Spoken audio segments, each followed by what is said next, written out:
All right, YouTube, what's up? Got a video. I was going to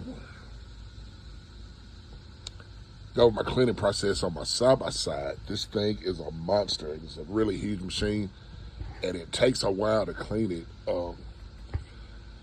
I cleaned it. Today is Wednesday. I cleaned it Monday, and I meant to do the video, but I'm telling you, when I got done, I was done.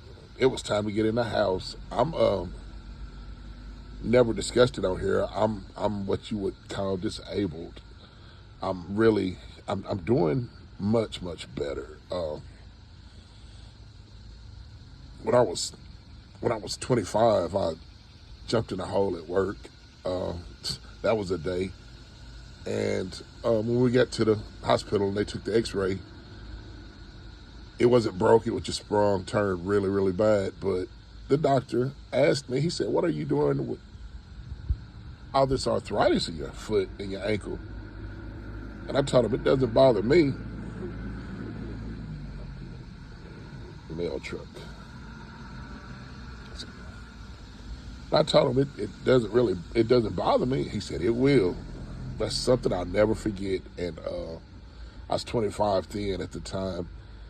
I'd say by the time I turned 38, 39, it started itching. Ankle started itching on me, started tingling, and the next year a little worse, until the year when it finally, my ankle swelled up on me. Unreal. What's going on, man? Everything all right? Okay, took a break. Mailman started talking. But back to where I was at, once my ankle swelled up on me, that was just an unreal. To say it swelled up is an understatement. It was the size of a baseball in my ankle, a softball. That went on to cause some major issues. After about 3 years, my knee swelled up, which was unreal. After that, my back. After that, my hand and my fingers.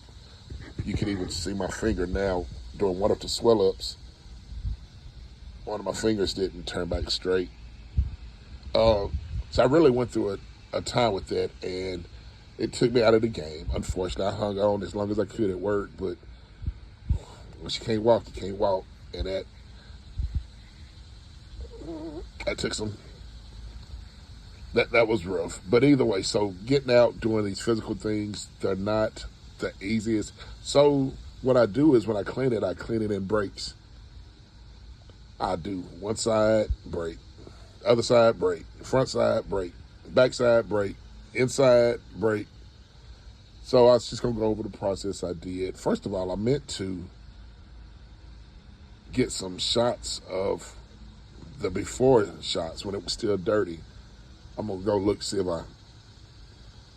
I took some pictures. Hopefully I still got them. I'll see if I can get them in here.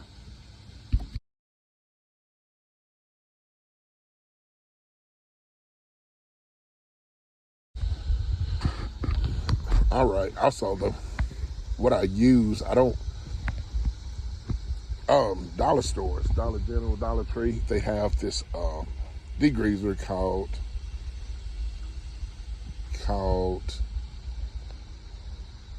Awesome, I think it is. I'll see if I can find a picture of it. And I also have the shine that we put on it, the polish afterwards. It's from Walmart. It's a crystal product. I'm gonna see if I can find a picture of that also. It's only $5. I think $4.98 at Walmart. Does an amazing job. Because after you get through watching it, as I'm finna explain, I ride in an off-road, extremely muddy, swamp-filled part, and there's only so much soap and water can do. It leaves these terrible stains on it. So that polish, it gets rid of hides those stains for a great look. I'm gonna see if I can find a picture of both of those.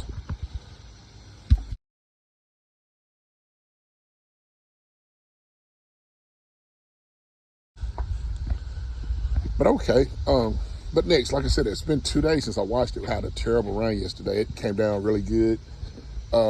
Didn't do much damage.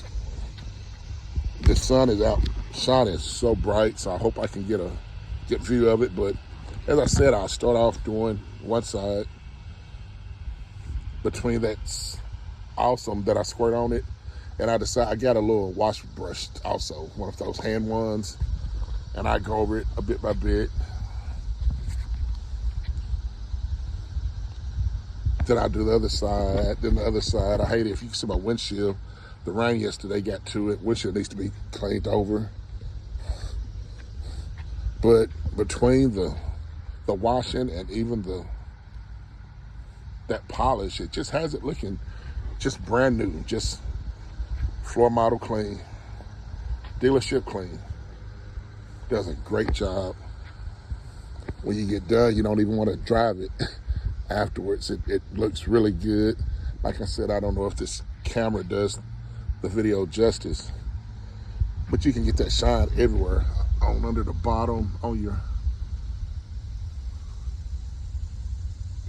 bars, on your steel. You can get that anywhere. It does good on your plastics. Gotta put my Bluetooth back in there. On your dash, where it does the best. I mean, it makes your dash look just awesome, brand new. Your floors, put it on your floors. So it does really good. So thing is, it takes, no lie, literally, I started at 12. Between the washing, between the 30, 40-minute breaks in between, it was 6 o'clock when I got done. So I went from 12 to 6.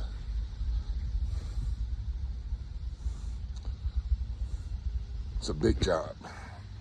But we got it done, and got it looking good.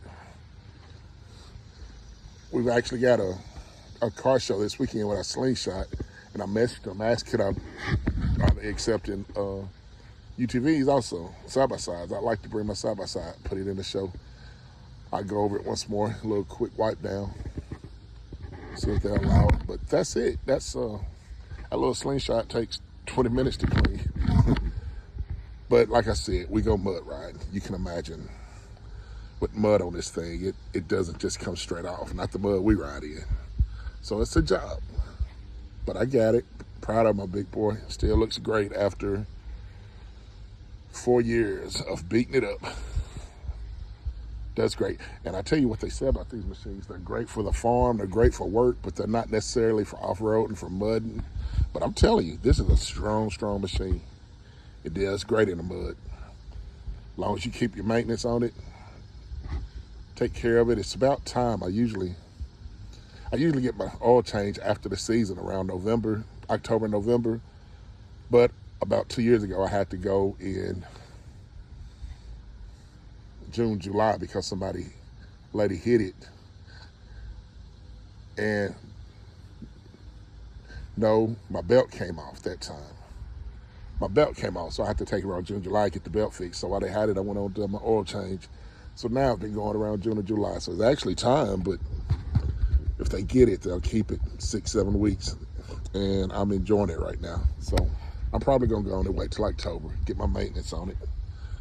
But all right, that's the washing process of a UTV side-by-side, particularly an Intimidator GC1K.